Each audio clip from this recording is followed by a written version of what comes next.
A quiet, nerdy husband makes one harmless joke at a family barbecue and gets physically shoved and banned from a wedding. But here's the kicker. His wife is still expected to show up and smile in that bridesmaid dress like nothing happened. Was she right to refuse, or is she tearing her family apart over nothing? And trust me, that's just story number one, because we've also got a woman being blamed for an entire year for something that's literally impossible, a business class showdown at 30,000 feet, and some seriously messed up family dynamics that'll make your blood boil. Hey, what's up, everyone? Welcome back to AITAH Chronicle, where we dive into the wildest, most dramatic Reddit AITAH asshole stories that'll have you picking sides and questioning everything.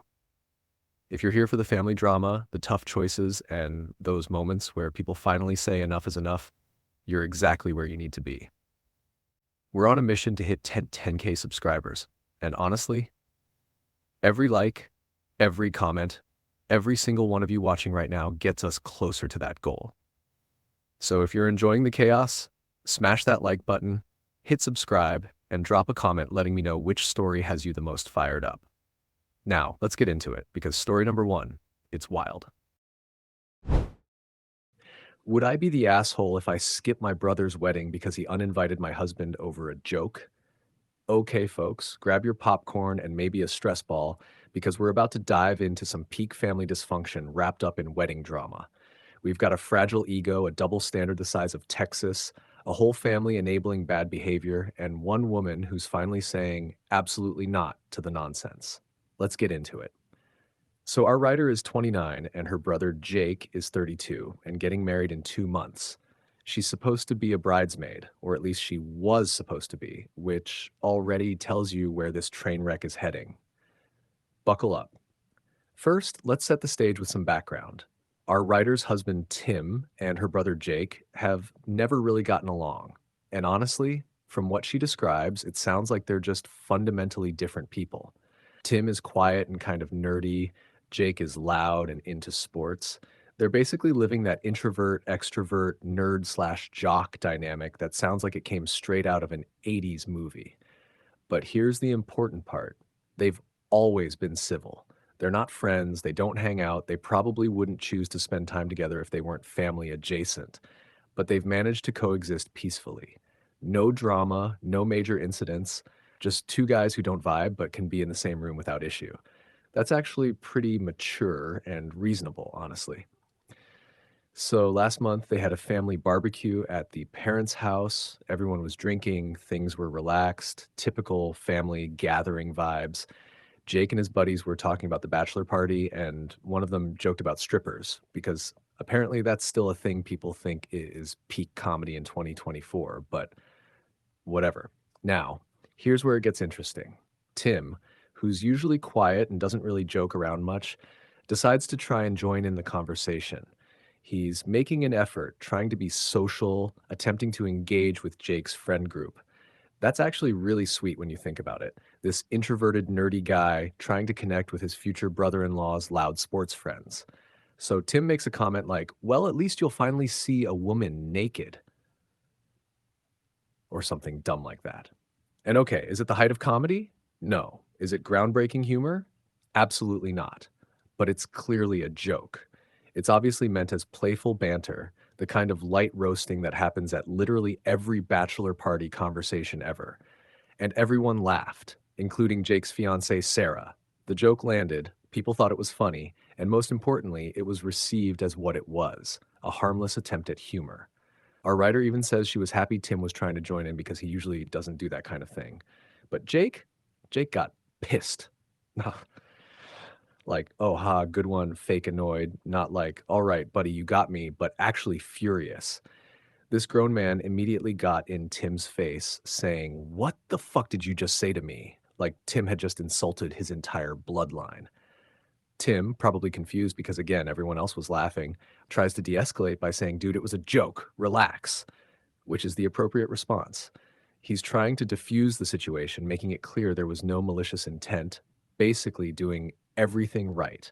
And Jake shoved him, physically put his hands on Tim over a joke about seeing naked women at a bachelor party, a joke that everyone else found funny. A joke that was so obviously not serious that his own fiancée laughed at it. Jake got so mad that their dad had to physically get between them to prevent further escalation.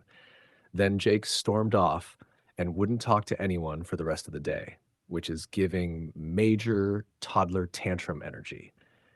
Like, sir, you are 32 years old and you just had a complete meltdown at a family barbecue because someone made a standard issue bachelor party joke. Our writer, being the bigger person and probably used to managing her brother's ego, texted him the next day to smooth things over. And Jake's response? He said Tim disrespected him in front of his friends and that he never liked Tim anyway, and now he has a reason. Let's unpack that for a second. Tim disrespected him by making the same kind of joke that was already being made in the conversation, the joke that everyone else laughed at. That's not disrespect, that's participation. That's Tim trying to be part of the group. But Jake is framing it as this massive offense because it gives him ammunition. And then he admits he never liked Tim anyway, and now he has a reason. Y'all. He straight up admitted that he's been looking for an excuse to justify his dislike of Tim. This wasn't about the joke at all. This was about Jake finally having something he could point to and say, see, this is why I don't like him, even though the reason is completely manufactured and blown out of proportion. Jake has been waiting for Tim to slip up so he could validate his own negative feelings. That's not about protecting his dignity or defending himself from disrespect. That's about confirmation bias and weaponizing a minor incident to justify existing animosity. So 3 days ago, Sarah texts our writer, not Jake himself, mind you, but his fiancée. They've decided that Tim is uninvited from the wedding. Just Tim. Our writer can still come and be in the bridal party, but Tim has to stay home like he's been grounded by his parents. The audacity of this is actually breathtaking. They want our writer to get all dressed up, stand up there in the bridesmaid dress, smile for photos, celebrate her brother's love, and participate in this wedding while her husband sits at home because he made one joke that her brother couldn't handle. Our writer responds with what should be the obvious answer: absolutely not. If my husband isn't welcome, then neither am I. And honestly, that's the only acceptable response. That's what forsaking all others means. That's what marriage is supposed to be. You don't leave your spouse behind because someone else has hurt feelings over nothing. But Sarah says she's being dramatic and that Jake is the groom, so he gets final say on the guest list. And okay, technically, yes, the couple gets to decide who comes to their wedding. That's true. But that doesn't mean every decision they make is reasonable or free from consequences. You can't just uninvite someone's spouse over a petty grudge and expect everyone to smile and go along with it. Our writer said that's fine. He can have his wedding without us then, which is the perfect response.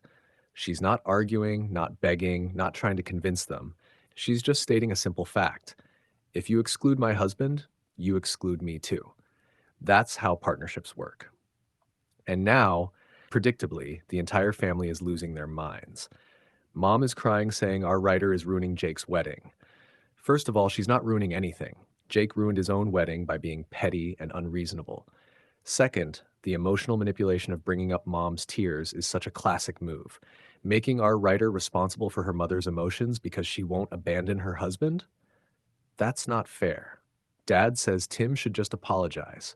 For what exactly? For making a joke that everyone laughed at? For trying to participate in conversation? For existing while Jake doesn't like him? What exactly is Tim supposed to apologize for here? I'm sorry your son has the emotional regulation skills of a wet paper bag? That's not happening. Jake sent a long text about how our writer is choosing sides and picking Tim over family. And this right here is the manipulation tactic that families love to use. They frame it as choosing sides, as if there's some equal conflict happening here. But there's no sides to choose.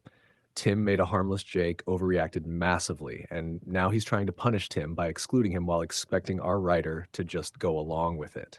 And yes, she is picking Tim over family, because Tim is her family. Tim is her husband. Tim is the person she chose to build a life with. Her brother is also family, but when your birth family demands you abandon your chosen family to accommodate their unreasonable behavior, you pick your spouse. That's how marriage works.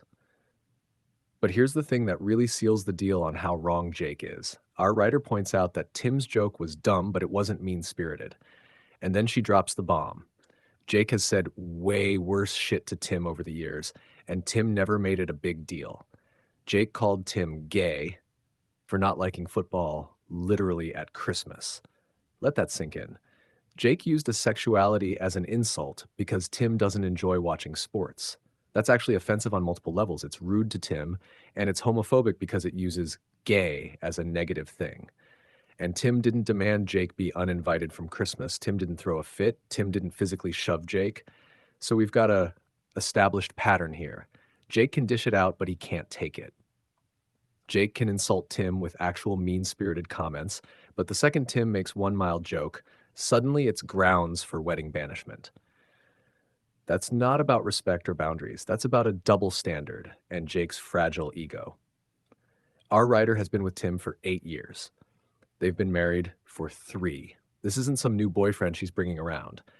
This is her life partner. This is her person. And the family expects her to just ditch him for one day to keep Jake happy? That's insane. Mom says she's being stubborn and hurting the family, but she's not hurting anyone. She's maintaining her boundaries and her commitment to her marriage. Sarah says she's making the wedding about her, which is rich, considering Jake is the one who made the wedding about his inability to take a joke. Even her sister thinks she should just go without Tim to keep the peace. But keeping the peace is just code for let Jake do whatever he wants and don't stand up for yourself or your husband. That's not peace. That's surrender. That's enabling bad behavior. That's teaching Jake that he can treat people poorly and face no consequences as long as he throws a big enough tantrum. Our writer thinks it's insane that they expect her to show up and smile in pictures while her husband is banned, and she's absolutely right. It is insane. Can you imagine standing up there at the altar, participating in a ceremony about love and partnership and commitment, while your own partner sits at home because the groom is petty? The hypocrisy would be suffocating. So she asks, would I be the asshole if I skip the wedding entirely? Am I being unreasonable here? Let me be absolutely clear. You would not be the asshole. Not even a little bit. Not even 1%. You are being completely reasonable. You're being a good spouse. You're standing up for your husband when your family won't. You're maintaining healthy boundaries. You're refusing to participate in punishing Tim for something that doesn't warrant punishment. Jake is the asshole here, massively. He overreacted to a harmless joke. He physically shoved Tim. He's holding a grudge over nothing. He's using his wedding as leverage to exclude someone he never liked anyway. He's creating drama and then blaming you for not going along with it. Your parents are being assholes by enabling Jake's behavior instead of calling him out. Tim made a joke, Jake physically assaulted him, and somehow Tim is the one who should apologize? Make it make sense. They're prioritizing Jake's feelings over basic fairness and over your marriage. Sarah is being an asshole by going along with this and then calling you dramatic for not abandoning your husband. If she thinks it's reasonable to exclude someone's spouse from a wedding over a joke, she's in for a rude awakening about what marriage actually requires. Your sister's being an asshole by suggesting you should keep the peace by compromising your marriage. Peace at what cost? Your self-respect, your husband's dignity, your marriage? That's too high a price. The only person who's not being an asshole here is Tim, who made one joke after years of taking worse from Jake, and you, who's standing by your husband like you should be. Here's what's really happening. Your family has probably always made excuses for Jake. He's probably always been like this, quick to anger, slow to forgive, holding grudges, saying worse things than he can handle hearing. And everyone has probably always just worked around it, smoothed things over, managed his emotions for him. They've trained themselves to accommodate Jake's bad behavior to avoid conflict. But you're married now. Your primary loyalty is to your spouse. And you're finally saying, no, I'm not managing Jake's feelings at my husband's expense anymore. That's growth. That's healthy. That's what you're supposed to do. Your family is uncomfortable because you're breaking the established pattern. You're not playing along with the keep Jake happy at all costs game anymore. You're introducing consequences to his actions, and they don't like it because it means they might have to actually hold Jake accountable instead of just smoothing everything over. But that's not your problem. Your job is not to manage your brother's emotion or protect him from the consequences of his own behavior. Your job is to be a good partner to your husband, and that's exactly what you're doing. If you go to this wedding without Tim, here's what you're teaching everyone. Jake can treat Tim poorly, and you'll still prioritize Jake. Your family can disrespect your marriage, and you'll go along with it. Your husband's dignity is negotiable if it means avoiding family drama. Those are terrible precedents to set. But if you skip the wedding, here's what you're teaching everyone. Your marriage is non-negotiable. Your husband is your priority. You will not participate in his punishment when he did nothing wrong. You have boundaries and you'll enforce them even when it's hard. Those are healthy, important precedents. Will Jake be mad? Yes. Will your family be upset? Absolutely. Will there be drama? For sure. But there's already drama. Jake created drama when he uninvited your husband over a joke. The only question is whether you're going to have boundaries through the drama or cave to pressure. Stand your ground. Skip the wedding. Send a nice card if you want to be generous. But don't you dare put on that bridesmaid dress and smile for pictures while your husband sits at home wondering why his wife chose her brother's tantrum over their marriage. Your mom will get over it. Your dad will survive. Jake will have his wedding with or without you. But if you abandon your husband to keep the peace, that damage to your marriage might not be so easy to fix. Verdict: you would not be the asshole. Skip the wedding with your head held high. Am I the asshole for bringing a baby to business class? All right, everyone, grab your snacks because we're about to dive into one of the most heated debates in modern travel: babies in business class. And let me tell you, this one's got everything: entitled passengers, international flights, and a woman who literally gave someone the middle finger over a 2-minute crying session. This is peak petty behavior, and I am here for it. So, our writer recently flew from NYC to Zurich with her 9-month-old baby. Now, right off the bat, that's a long flight. We're talking like 8 hours in the air, crossing the Atlantic Ocean, the whole deal. And because it was a red-eye flight, our writer had what I think is actually a pretty smart idea. She figured she had some points to burn, so she booked a business class lay-flat seat, so both of them would be able to get some sleep. And can we just talk about how genius this actually is? Like, she's not being frivolous or showing off. She literally just wants her baby to sleep comfortably so everyone has a better experience. A well-rested baby is a quiet baby. This is good planning, people. This is someone thinking ahead.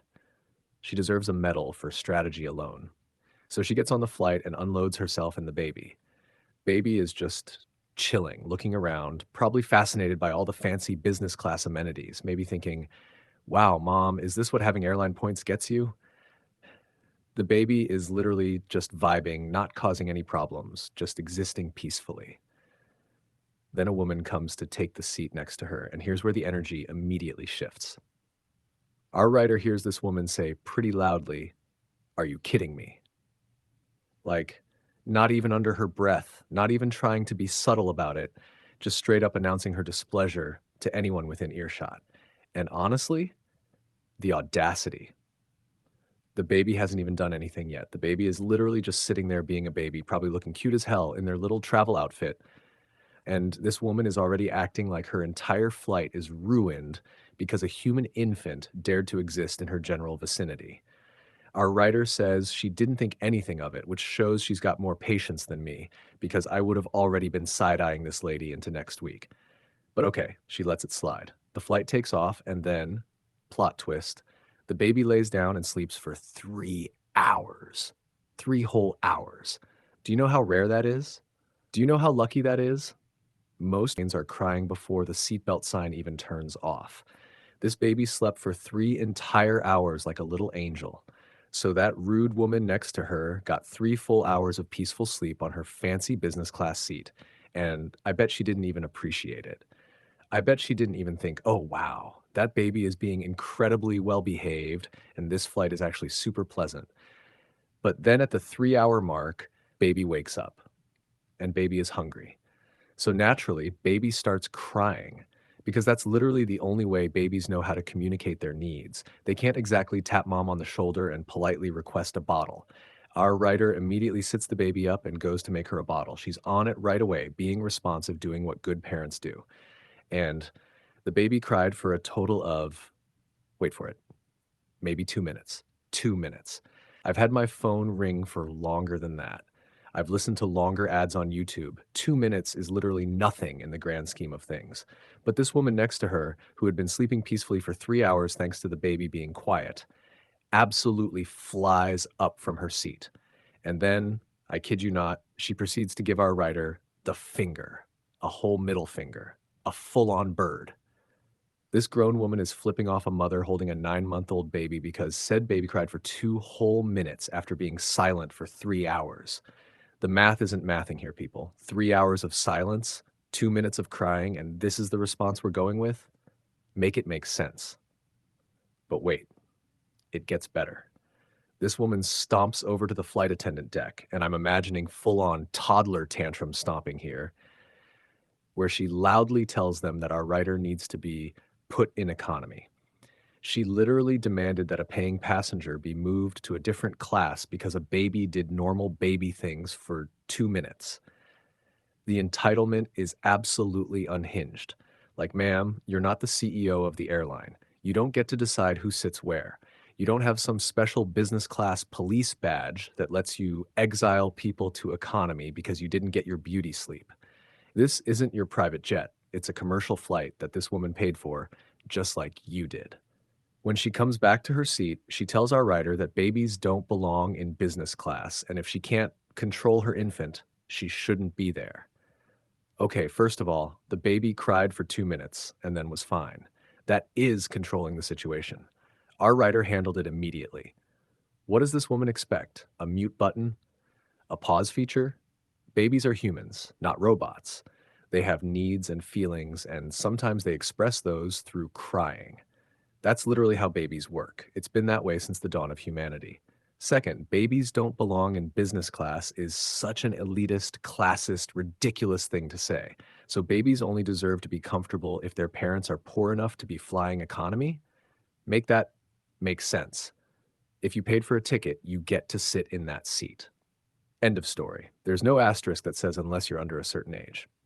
Now, here's where our writer absolutely becomes my hero. She told this woman that she was doing her best and that she can, with all due respect, fuck off. Iconic. Legendary. Absolutely perfect response.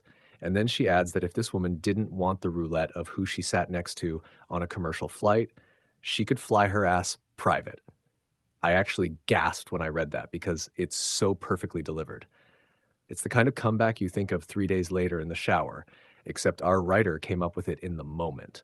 She really said, you want guaranteed peace and quiet? Buy a whole plane then. And she's absolutely right. That's literally what commercial flights are. You pay for a seat, you get a seat, and you don't get to control who sits around you. You could end up next to a crying baby, a snoring businessman, someone who takes their shoes off, someone who talks too much. Literally anyone. That's the deal. The woman puts in her headphones and doesn't speak to our rider for the rest of the flight, which honestly is probably the best outcome. Like, thank you for finally being quiet, ma'am. Your silence is more golden than anything in this business class cabin. But then our writer makes the mistake of telling this story to her mother-in-law later. And the MIL, oh boy. The mile says she agrees that babies shouldn't be in business class. She claims it's an unspoken rule that if you're flying with a child, you should fly economy. I'm sorry, where is this written?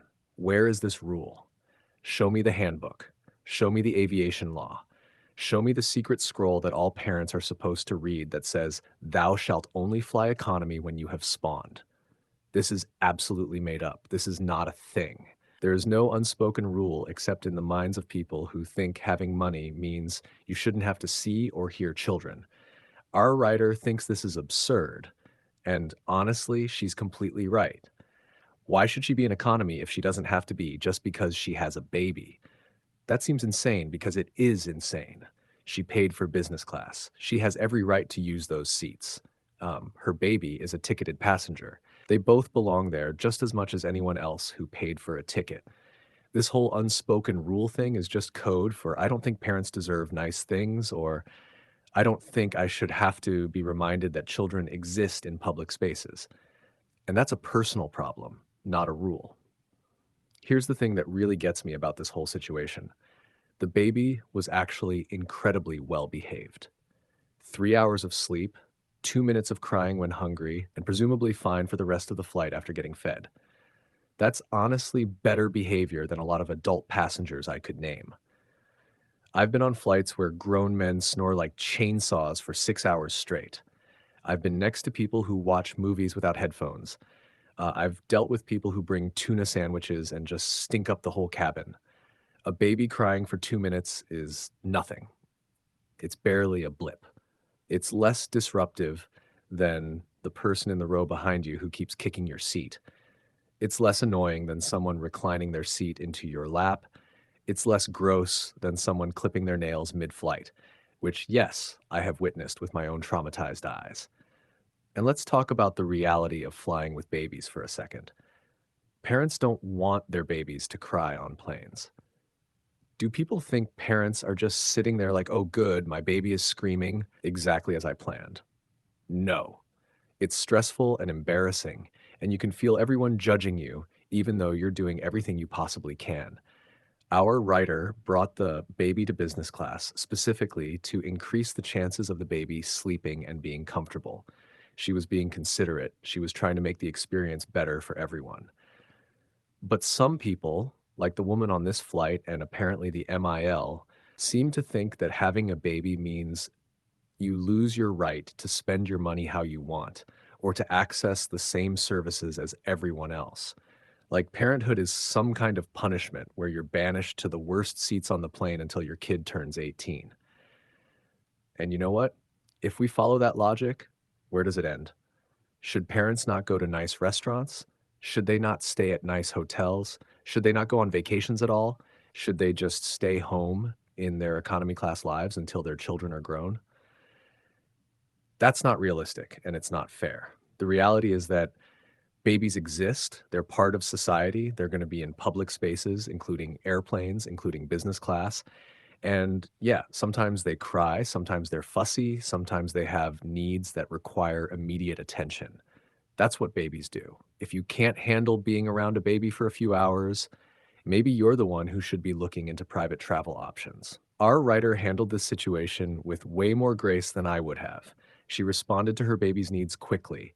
She stood up for herself when confronted by a rude passenger. She didn't apologize for existing in a space she had every right to be in. And honestly, that's exactly how you should handle these situations. So let me be absolutely crystal clear here. You are not the asshole. Not even a little bit. That woman next to you who gave you the finger, massive asshole. Your MIL who agrees with the made up, unspoken rule, also being an asshole, though slightly less aggressive about it. But you're completely in the right. You paid for business class. You had every right to be there. You're a being who deserves comfort just like any other passenger. You responded immediately when your baby cried. The crying lasted 2 minutes, which is completely reasonable. You didn't just sit there letting your baby scream for hours while you scrolled through TikTok or something. And your comeback to that rude woman was absolutely perfect. Sometimes people need to be told to fuck off, with all due respect. She was being entitled, judgmental, and straight up rude to you for no reason other than you had the audacity to travel with a baby. She flipped you off while you were holding your child. That's unhinged behavior, and she deserved to be called out. The whole babies don't belong in business class mentality is classist garbage. It's the same energy as children shouldn't be allowed in restaurants, or parents shouldn't bring kids to insert any public place. It's this idea that people without kids are more deserving of comfort and luxury than people with kids, which is absurd. If airlines didn't want babies in business class, they wouldn't sell tickets to babies for business class. But they do, because babies are passengers too. Because parents need to travel for all sorts of reasons, family emergencies, work, relocations, or just because they want to take a vacation and they have the money to fly comfortably. Uramael's take is honestly disappointing. She should be supporting you, not siding with random judgmental strangers who think parents should be segregated to the back of the plane. This unspoken rule she's talking about is just internalized classism and probably some generational stuff about parents being expected to just suffer and never have nice things. But times have changed. Parents are allowed to exist in all spaces. Parents are allowed to spend their money on comfort. Parents are allowed to use their airline points however they want. And babies, as small humans, are allowed to cry sometimes because that's literally their only form of communication. You did nothing wrong. You were a good parent who planned ahead, tried to make your baby comfortable, and handled the situation when your baby needed something. That woman and your MIL can stay mad about it, but their opinions don't change the fact that you had every right to be exactly where you were. Next time you fly business class with your baby, because you absolutely should continue to do so whenever you want, hold your head high. You paid for that seat. You belong there. And if anyone has a problem with it, they can take your excellent advice and fly private. Verdict: absolutely not the asshole. Fly business class whenever you want, Queen. Am I the asshole for telling my fiance he must disclose his vasectomy to his parents before they keep blaming me for no grandkids? All right, buckle up because we're about to unpack what might be one of the most infuriating displays of weaponized silence I've seen in a hot minute. This post is short, but it packs more red flags than a Soviet parade, and I have thoughts. We've got a man who won't defend his fiancée, in-laws who think harassment is a personality trait, and our writer who's finally reached her limit on being everyone's punching bag. Let's dive in. So, our writer's fiance's parents have spent the last year, an entire year, 365 days, 12 whole months, joking that she's selfish for not giving them grandkids. And they're not just bringing it up once in a while, they're doing it often because apparently they love kids and want grandkids so bad. First of all, let's address the absolute audacity of calling someone selfish for not producing children. Like, excuse me? Since when is not having kids selfish? Selfish to WHO exactly. To hypothetical people who don't exist yet. Make it make sense. If anything, having kids for the sole purpose of making your parents happy is way more questionable than choosing not to have them. But I digress. These people are not just casually mentioning grandkids. Oh no. At every dinner, and I'm guessing there's been quite a few dinners over the course of a year, our writer gets needled about timelines, fertility, and her age. Let's break down how wildly inappropriate all of that is. Timelines, that's asking when she's going to get pregnant, which is basically asking about her sex life and reproductive plans. Fertility, that's asking about her medical history and reproductive health, which is none of their damn business. Her age, that's just rude on multiple levels and also implies there's some ticking clock that she needs to hurry up and address for their benefit. This isn't joking. This is harassment. This is making every single family dinner about her uterus and what she's doing or not doing with it. Can you imagine trying to enjoy a meal while your future in-laws are basically conducting a reproductive interrogation? Pass the potatoes, and also, when are you going to use those eggs of yours? Like what? Now, here's where this whole thing goes from annoying to absolutely unacceptable. Her fiance had a vasectomy at 26. He made a choice before he even met our writer to be permanently child-free. This was his decision, his body, his choice. And both of them are fine being child-free, which is great. They're on the same page, they're aligned on this major life decision. Everything should be smooth sailing, right? Wrong. Because her fiance refuses to tell his parents about the vasectomy because it's private. And okay, I get that medical information is private. I understand that what you do with your body is your business. That's a valid stance in general circumstances. But here's the thing. When your silence is actively causing harm to your partner, when your privacy is coming at the cost of your fiance being blamed and harassed for something that is literally impossible, your privacy argument loses all its weight. You don't get to hide behind privacy when someone else is taking bullets for you. And the absolute worst part, he won't shut down the blame when it's aimed at her. He just sits there in silence, letting his parents roast his future wife for not giving them grandchildren when a he is the one who is physically incapable of having biological children. This man is literally watching his parents attack his fiancee and doing absolutely nothing to stop it. Let that sink in for a second. He's watching his parents blame her, shame her, pressure her, make her uncomfortable at every family gathering, and he's just sitting there, probably eating his dinner, maybe nodding along, definitely not defending her. That's not just cowardly, that's cruel. Our writer told him that either he discloses enough to stop the narrative or she will, in whatever words are necessary to remove her as the scapegoat. And honestly, that's more than fair. That's actually incredibly patient of her. She's giving him the choice to control his own narrative. She's not threatening to blast his medical history to the whole family in graphic detail. She's just saying, you need to fix this or I will, and you might not like how I do it. She's basically saying, I'm not going to sit here and be the villain in your family's story when you're the one who made the decision that's causing their disappointment. And that's completely reasonable. Why should she take public hits for a decision that isn't hers? Why should she be rewritten as the problem to protect his comfort? She says she won't sit there while they rewrite her as the problem to protect his comfort, and thank you. Finally, someone who understands that you don't have to set yourself on fire to keep other people warm.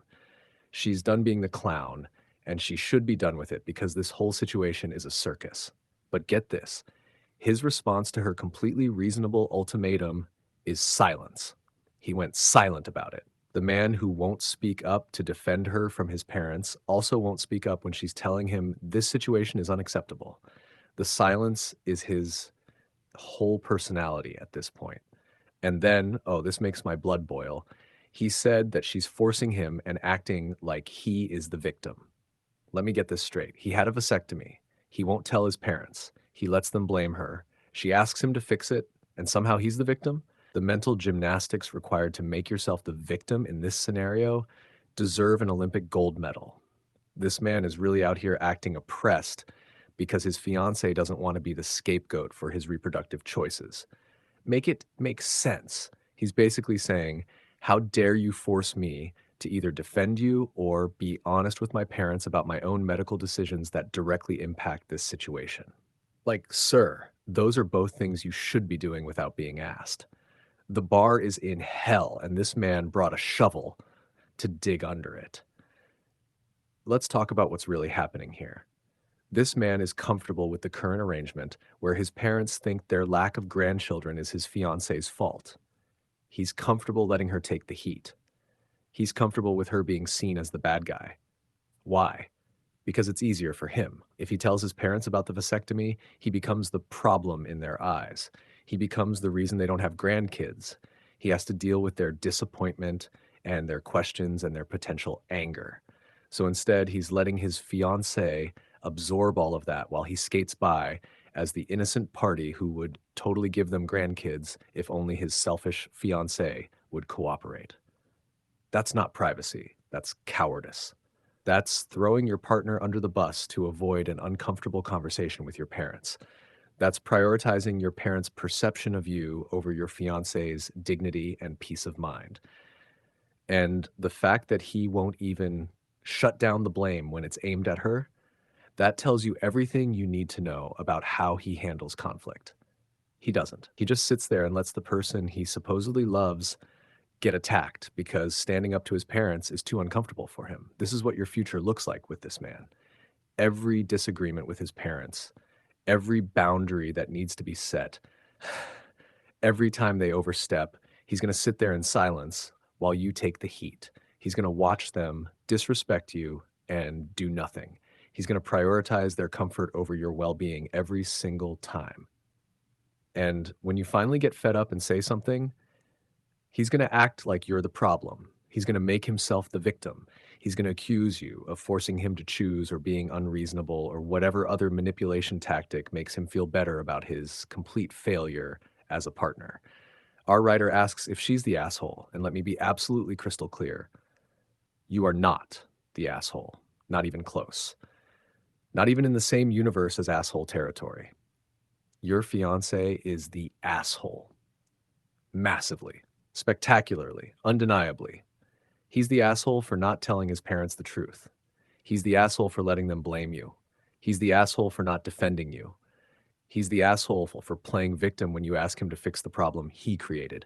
He's checking every box on the asshole bingo card. His parents are also assholes for the constant harassment about grandkids, but they're operating on false information. They think you're the reason they don't have grandchildren. If they knew the truth, maybe they'd back off, or maybe they'd redirect their harassment to their son, which would at least be aimed at the right person. You are not forcing him to do anything. You're setting a completely reasonable boundary. You're saying, I will not continue to be blamed for something that isn't my fault. That's not force, that's self-respect. And honestly, the fact that he's calling this forcing him and playing victim is a huge red flag about who he is as a person and who he'll be as a husband. Marriage requires partnership. It requires having each other's backs. It requires standing up for your spouse, even when it's uncomfortable. This man is showing you right now that he's not capable of any of that. If he can't stand up to his parents about this, what happens when they want to be in the delivery room if you accidentally got pregnant? What happens when they want a key to your house? What happens when they criticize your parenting or your career or your lifestyle choices? He's going to sit there in silence while they attack you and then make himself the victim when you get upset about it. You said you're done being the clown and good. You should be done. But I think you need to extend that beyond just this specific issue. You need to be done with a partner who won't defend you. You need to be done with someone who lets his parents harass you to protect his own image. You need to be done with a man who makes himself the victim when you ask for basic respect and support. Here's what should happen. He should call his parents today and tell them that the lack of grandchildren has nothing to do with you, that he had a vasectomy before he even met you, and that they need to stop making comments about it because they're based on false assumptions and they're hurting you.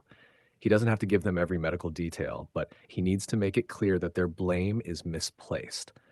Then he should apologize to you for letting this go on for a year, for every dinner where he sat silent, for every comment he let slide, for making you the villain in his family's story when you did nothing wrong.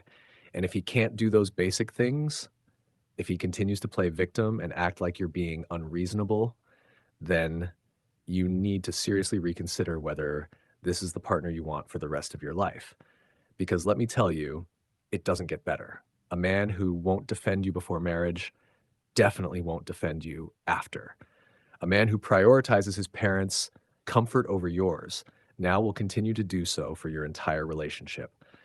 A man who makes himself the victim when you set boundaries is showing you exactly who he is. Believe him. You deserve a partner who has your back, who defends you, who doesn't let people disrespect you, especially not his own family, who takes responsibility for his choices instead of letting you absorb the consequences. This ain't it. Tell him he has one chance to make this right. He tells his parents the truth and shuts down their harassment, or you're out. And if he chooses his comfort over your dignity again, you have your answer about what your marriage would look like. Stand your ground. You're not the clown, you're not the problem, and you're definitely not the asshole. Verdict: not the asshole. Your fiance needs to grow a spine, or you need to grow a pair and leave.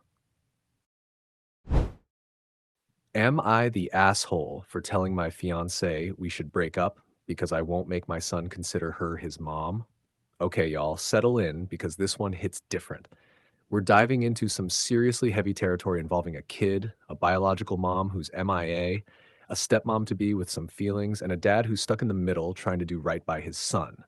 This is the kind of post that makes you realize blended families are way more complicated than the Brady Bunch made it look.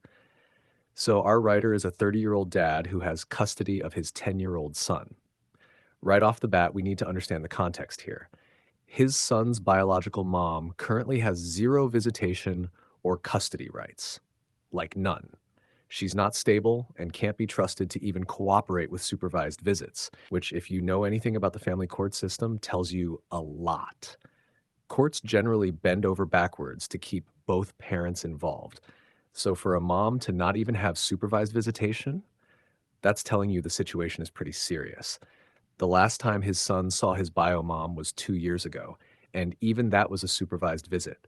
So this kid is essentially growing up without his mother in his life through no fault of his own. That's already a heavy thing for a 10-year-old to carry around, and I think that's it's important context for everything that comes after. Our writer started dating his fiancee, Ellie, when his son was 6, and he introduced them when the kid was 7.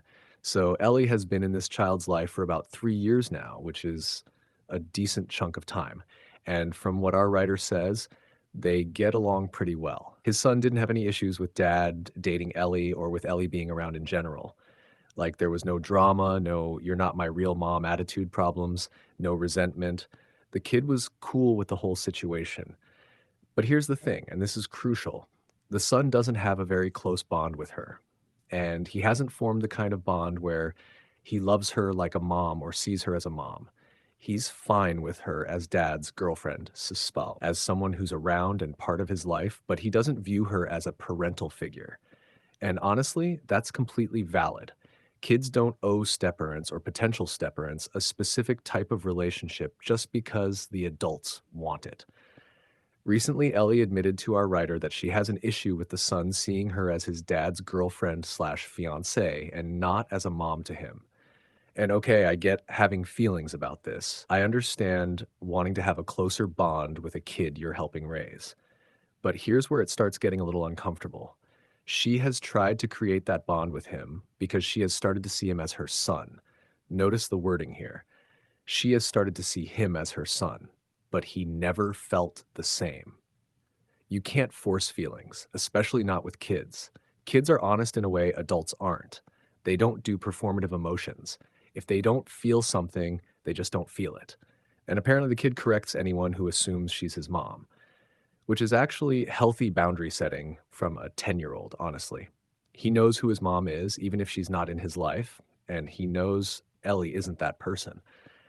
But Ellie says this hurts her feelings because she's been there for him more than his bio mom has worked hard to be a solid presence in his life and provide him with the motherly love that he doesn't get from his mom, but it's not enough.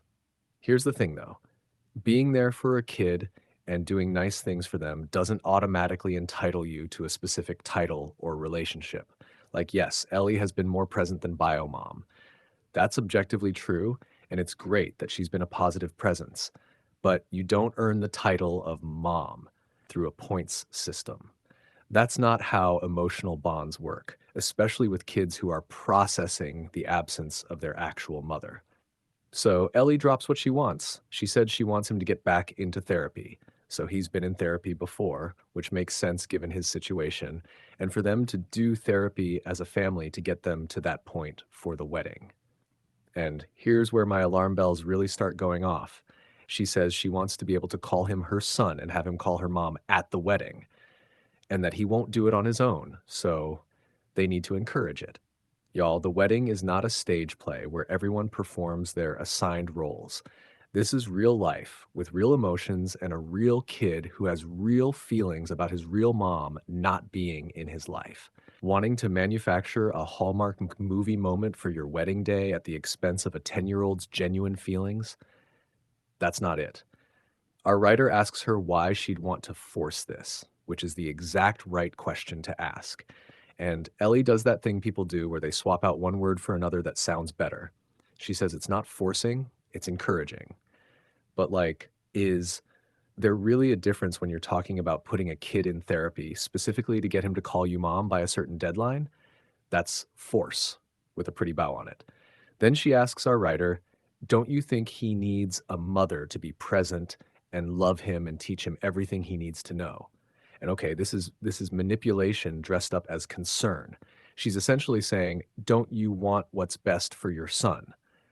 Which is designed to make dad feel guilty for not going along with her plan. She asks how things would work if she remains just Ellie, and he goes back to his mom in several years' time. First of all, that's a big if, considering biomom doesn't even have supervised visitation right now. Second, even if that happens, a kid can have multiple supportive adults in his life without everyone needing the mom title. She can be important to him and supportive and loving as Ellie. The title doesn't make the relationship. She says it wouldn't be good for him, but she is and will always be. And there it is. She's positioning herself as the savior, the real mom, the one who deserves recognition because she's the one who showed up. And while showing up is important and valuable, this feels less about what's best for the kid and more about what Ellie needs for her own validation. Our writer points out that she could be good for him without forcing him to see her as his mom, which is absolutely correct. You can be a positive, influential, loving presence in a child's life without requiring a specific title. Teachers do it, coaches do it, mentors do it, family friends do it. The relationship matters more than what you're called. But Ellie says she'll be good to him regardless, which feels slightly threatening, honestly. Like, I'll still be good to him, but I won't be happy about it. But she doesn't like that he doesn't have a mom he can talk to and be guided and loved by. Here's what I think is really happening here. Ellie is projecting what she thinks this kid needs based on what she thinks a family should look like, rather than listening to what the kid is actually showing her he needs. He needs stability, which Dad and Ellie provide. He needs kindness and support, which it sounds like he's getting. What he doesn't need is adults putting pressure on him to perform feelings he doesn't have to make them feel better about themselves. Our writer told her he wasn't comfortable with any of this, which is the correct parental response.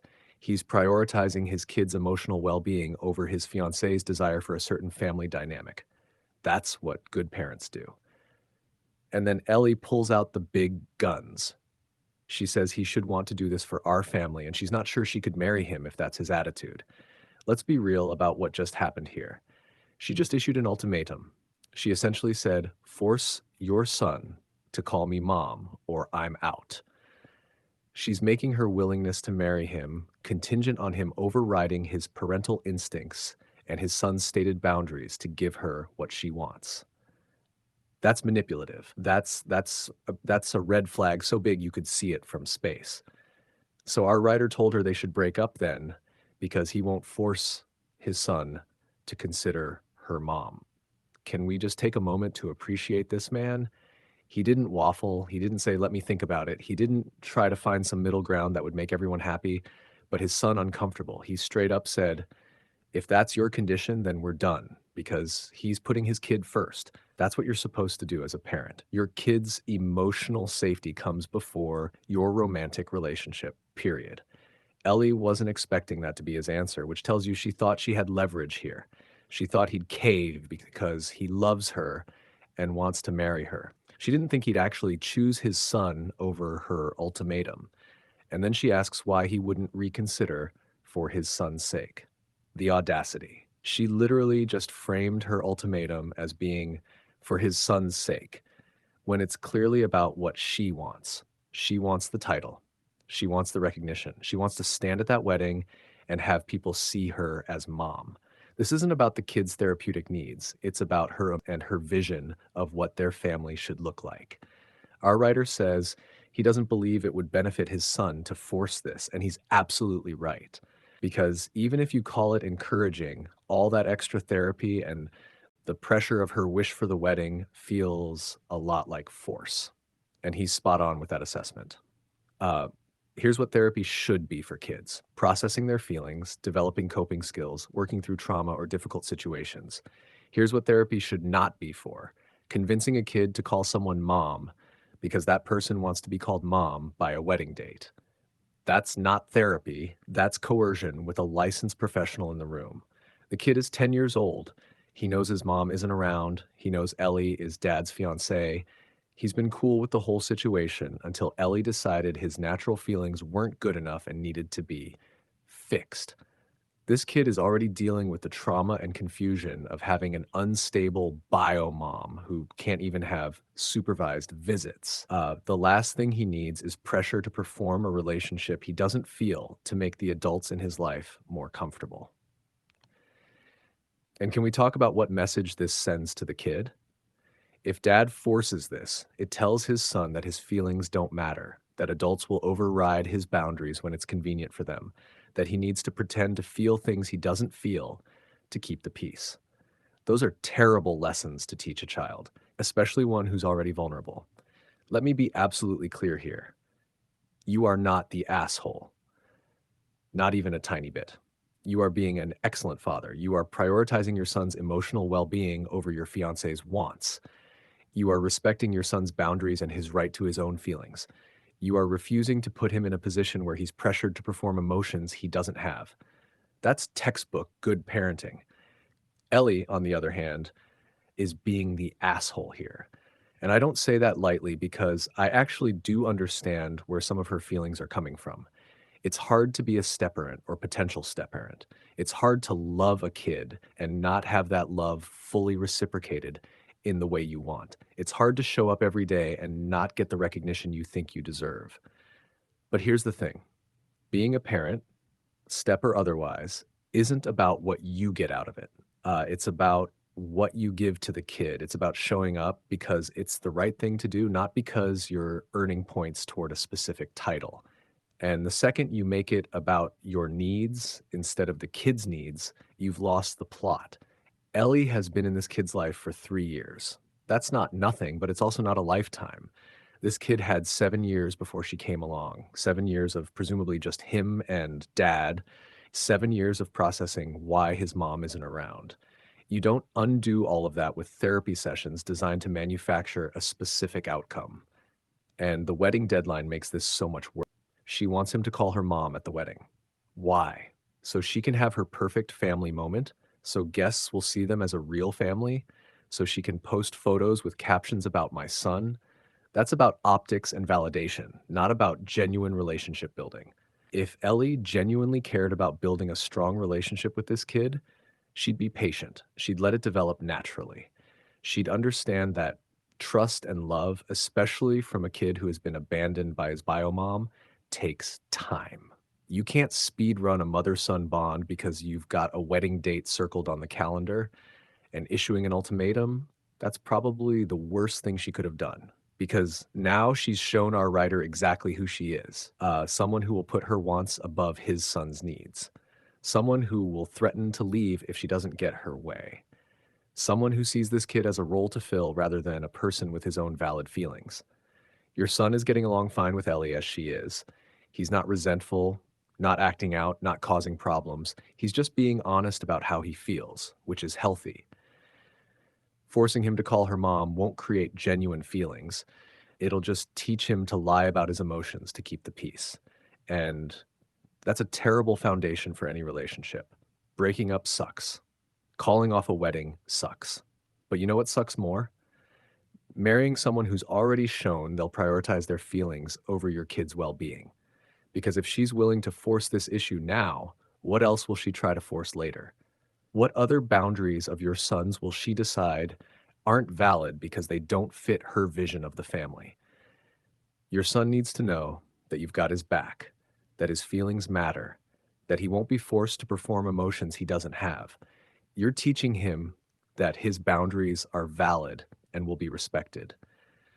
That's an invaluable lesson that will serve him well for the rest of his life. Ellie needs to do some serious reflecting on why she needs this title so badly and whether she's really ready to be a step-parent, because being a step-parent means accepting that you might never get the title, you might never get the recognition, you might never have the relationship you dreamed of, and you show up and love that kid anyway because it's the right thing to do, not because you're getting something out of it.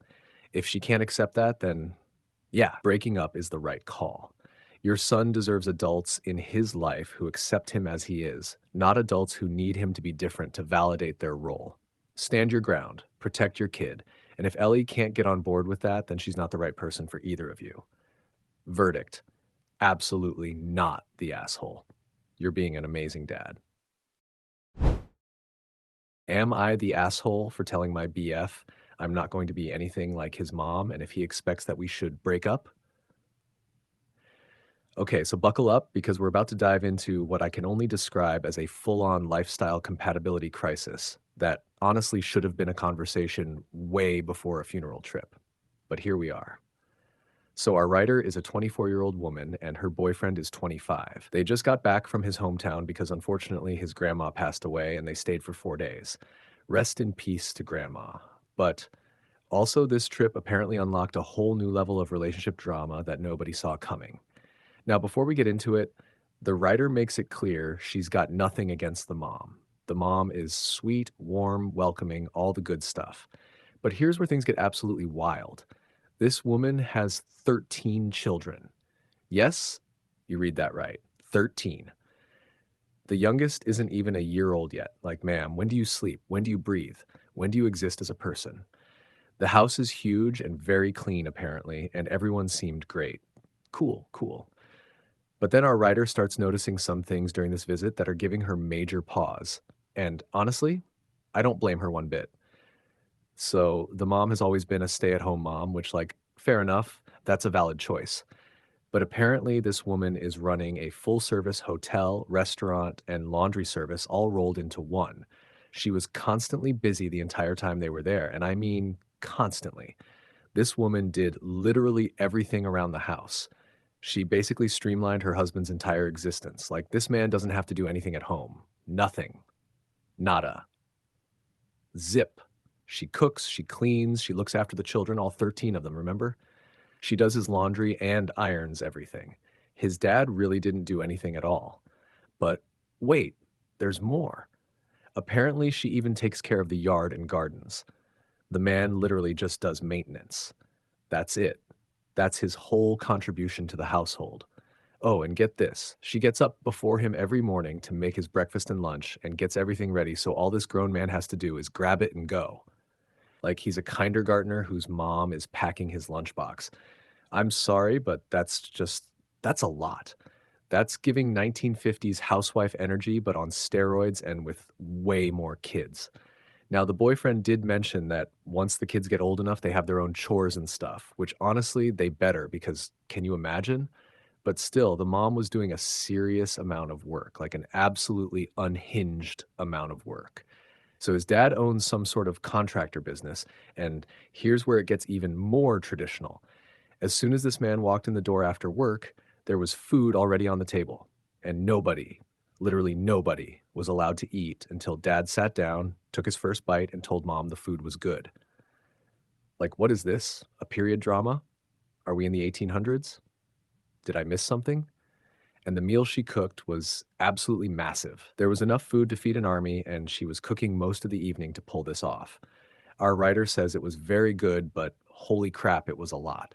She even asked if this was special because they had guests, which is a totally reasonable question, but nope. Apparently, this woman cooks like she's feeding a small village every single night. Lunch was pretty much whatever was in the refrigerator you wanted, which sounds chill. But breakfast, also a massive meal. Our writer has no idea what time this woman gets up, but it was a big breakfast. Like, this mom is probably sleeping 4 hours a night maximum and spending the rest of her time in full domestic goddess mode. At least the family cleaned everything up so she didn't have to clean after cooking, which is literally the bare minimum. But our writer says she does not envy her at all. And honestly, same. Like, I'm exhausted just reading about this woman's daily routine. So they're on their way home from this trip, and the boyfriend starts talking about his family and basically gushing about how much he loves the way they live. And this is where our writer decides to just lay all her cards on the table. She straight up told him she is absolutely not doing that. Like, not even a little bit. She doesn't want to be a stay-at-home mom because she has a career she loves. She will absolutely not be streamlining his life like his mom does for his dad. She expects a basically 50-50 lifestyle where they're actual partners, not a situation where she's doing everything for him. And honestly, good for her for being upfront about it. Like, this is the kind of stuff you need to talk about before you get too deep into a relationship. So the boyfriend acts like he understands and says he didn't expect her to be exactly like his mother. Okay, cool. Sounds promising, right? Wrong. Because then he drops the but. He says he did expect her to be home more if they had children. Oh, no, no, no. See, that's the problem right there. He's trying to do that thing where he says he doesn't expect one thing, but then immediately expects a version of that thing. Like, I don't expect you to be exactly like my mom, just home more with the kids. is basically code for I want a modified version of what my mom does. So our writer basically told him straight up that if he wants a stay-at-home mom, they should break up and he can find someone else who feels the same way, which is honestly the most mature response she could have given. Like, why waste each other's time if you want fundamentally different lifestyles? Now he's upset and basically told her he wanted some time. And here's the kicker. She hasn't heard from him since Monday. Radio silence. The man is out here ghosting her instead of having an adult conversation about their future. Very mature, my guy. Very mature. Our writer says she's not sure what to do, which, like, I get it. Being in relationship limbo is the worst. Then she drops an edit because apparently this post absolutely blew up.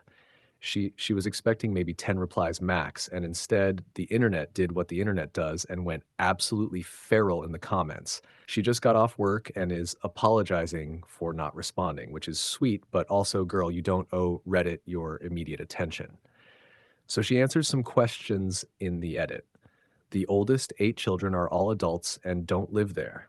They were just there for the funeral. So it was his paternal grandmother who passed. She clarifies again that she doesn't hate his family, she just doesn't want to live that lifestyle. They were all very nice, which tracks with what she said earlier. She believes his parents are happy and says they seemed very affectionate toward each other, which is good. Like, if that lifestyle works for them, genuinely great. Not everyone has to live the same way, but that's also kind of the whole point here. What works for his parents clearly doesn't work for our writer, and that's completely valid. She has no idea how old his mother is or when she started having children, but assumes she's in her early 50s since she looked similar in age to her own mom, who is 53. So this woman has been in baby making and child raising mode for like probably 25 plus years straight. My back hurts just thinking about it. And then comes the sad but honestly inevitable conclusion. She believes the relationship is over.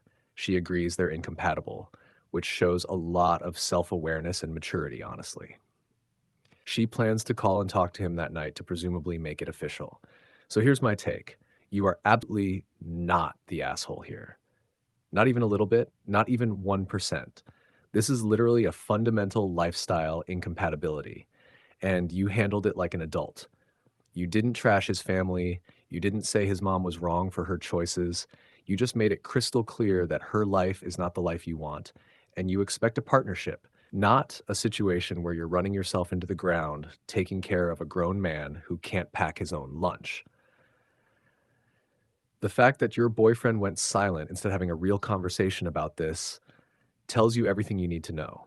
He's 25 years old. He should be able to communicate about major relationship issues. The silent treatment is giving middle school energy, not grown man ready for a serious relationship energy. And let's be real. He grew up watching his dad do literally nothing around the house while his mom did everything. That's his normal. That's what he thinks a relationship should look like. Even if he says he doesn't expect you to be exactly like his mom, he's been conditioned to see that dynamic as love, as how things should work. Breaking that conditioning takes serious self-reflection and work, and it doesn't sound like he's ready or willing to do that. You dodged a bullet here. Imagine if you'd married this guy and had kids, and then discovered he expected you to quit your job and become a full-time domestic manager while he contributed the bare minimum. You'd be trapped and miserable.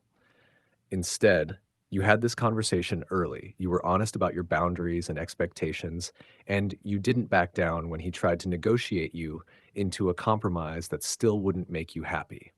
That's not being an asshole. That's being smart and knowing your worth. His mom's lifestyle works for her, and that's genuinely fine.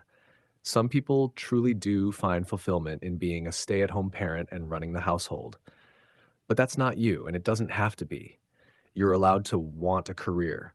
You're allowed to expect your partner to be an actual partner who pulls equal weight. You're allowed to not want to wake up at the crack of dawn to pack a grown man's lunch like he's incapable of making a sandwich. The relationship is over, and honestly, that's probably for the best for both of you.